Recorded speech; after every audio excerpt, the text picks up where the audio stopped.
Hello my friends and welcome back to my channel, Coffee Tea Paper.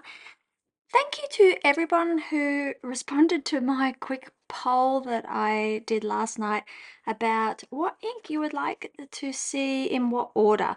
These are 3 new inks from Ferris Wheel Press. I'm still a little bit behind, to be perfectly honest, with their releases and things, but hopefully these ink reviews I'm doing still help you to make a decision about whether you want to add them to your collection or not. Popular opinion was to start with Knitted Nettle, and then in the next video I will do Auroralis. I really like saying that.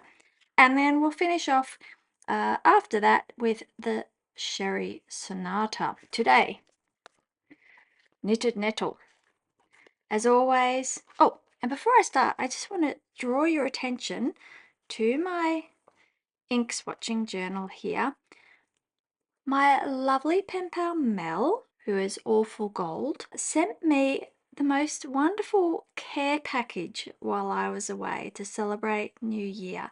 In that care package, she included one of these Traveller's Towns band. So you can put it on the side to hold a pen loop, or you can put it on the front of your journal to add as deco, but I just love it so much. Words cannot express how much I love it. And so I have added it onto my olive cover here, which is of course my ink swatching journal because it is an olive. And I love the fact it's because it's Traveller's Town, but I've also included the Yosegi house charm that I got in Kyoto when I was visiting there. I love it. It's beautiful. So Mel, if you're watching, thank you so very much. I have sent you a little something that hopefully you'll be getting soon. Anyway, back to the ink.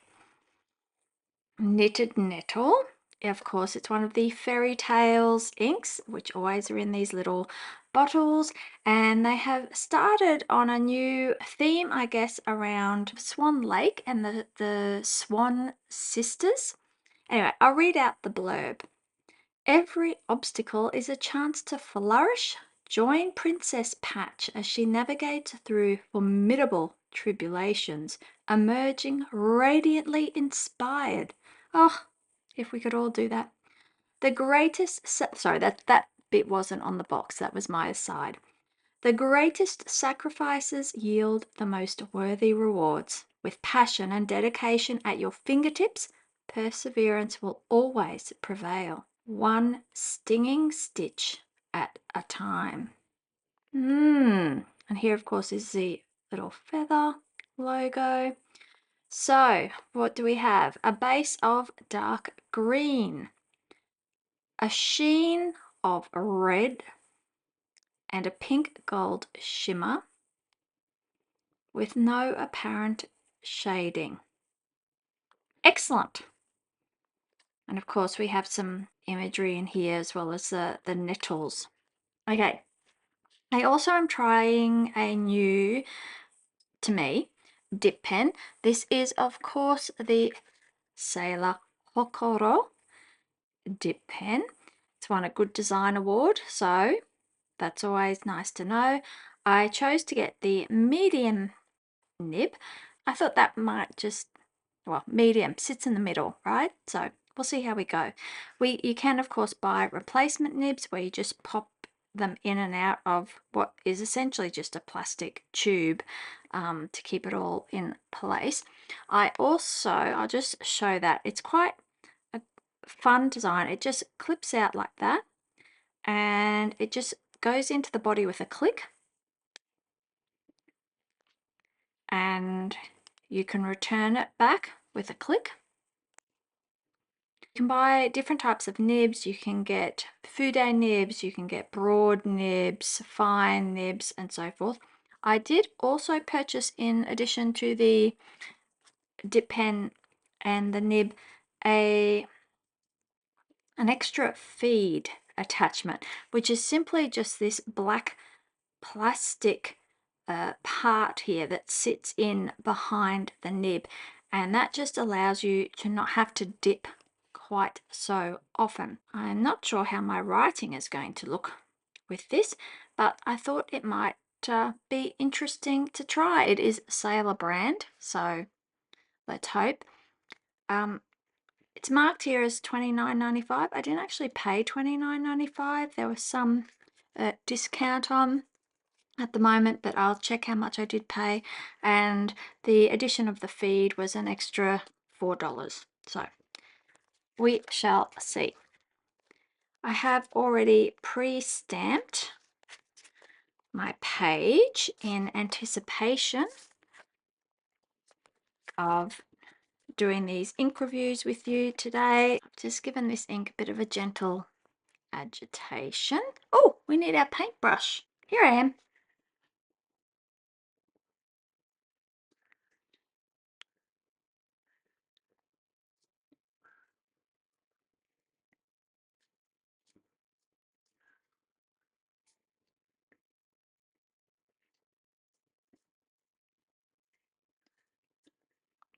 Oh, I haven't really painted inside the lines there, have I?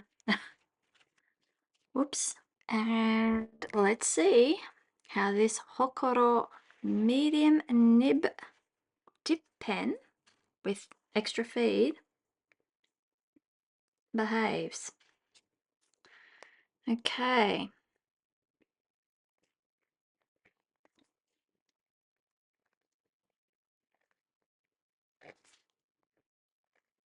Well, I got through a full row there of writing. Oh, and I've managed to make it dirty already. Maybe I should have got the black one. I really want to dip again, but I don't think I need to. So let's write the name of the ink. I probably should put that down. And yeah, just see how we go.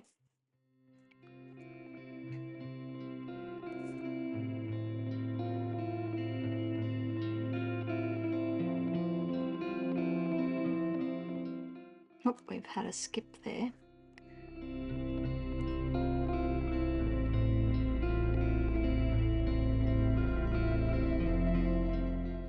Oh, I'm actually loving the thick, because even though this is a medium, I didn't think it would be that thick, given that it's a sailor, which is Japanese, which tend to be always a bit thinner than the European equivalents. I have to clean that off later. But I'm really liking this thicker line so that we're getting some of the characteristics of the ink coming through. However, it doesn't allow me too much line variation. Normally with my calligraphy nib, I can get a bit of a thinner and thicker line variation. However, the fact that you don't have to dip all the time and we're getting to really have a good impression of the ink, I like that. Look, I want to dip. Let's not dip and see how much more we can get. Okay, let's talk about the characteristics.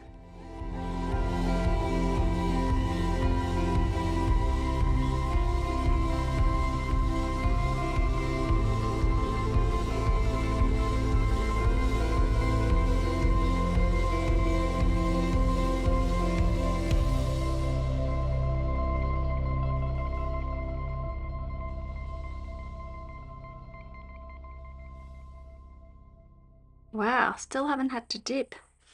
I'm really liking the dip pen, but we're here to talk about the ink, right? Let's just write a little part of the blurb and we see if the pen keeps going and see what sort of variation we get, because I am seeing that we had a lot of shimmer and sheening in the beginning, and it's kind of not so obvious now as we continue. We can see that there is still quite a reservoir there, which appears to have the shimmer still in it. So let's have a look. I like the line, the greatest sacrifices yield the most worthy rewards. Now I am just going to dip again, even though there's still plenty of ink in here, just after giving it a little bit of a swizzle because I want to get more of that shimmer and sheen. We'll just do a bit of a squiggle down the bottom. See if we can get that.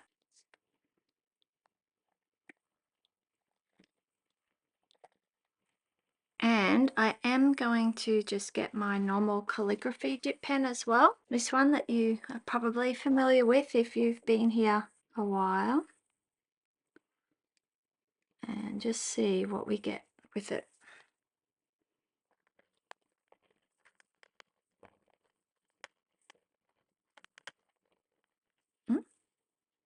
Yeah, see how quickly it runs out? So you're constantly back and forth and back and forth. But you do get that beautiful line variation that, of course, with a less flexible nib, you miss out on.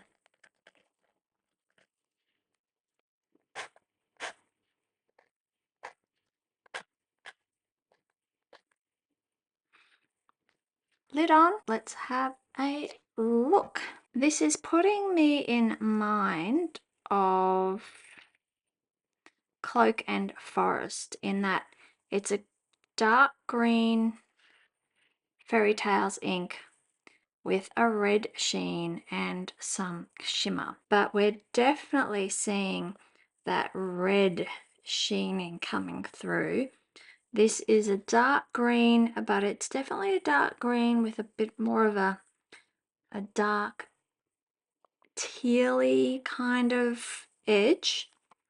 The pink gold shimmer, yep, can see that particularly in this first word here. It's an interesting ink. I think it's very eye-catching, and yeah, but you end up with like a sort of a cool ink, but with a warmer edge. Rightio, well, I shall do the slow zoom in so that you can really have a good look at the ink, and particularly that sheening and that shimmer.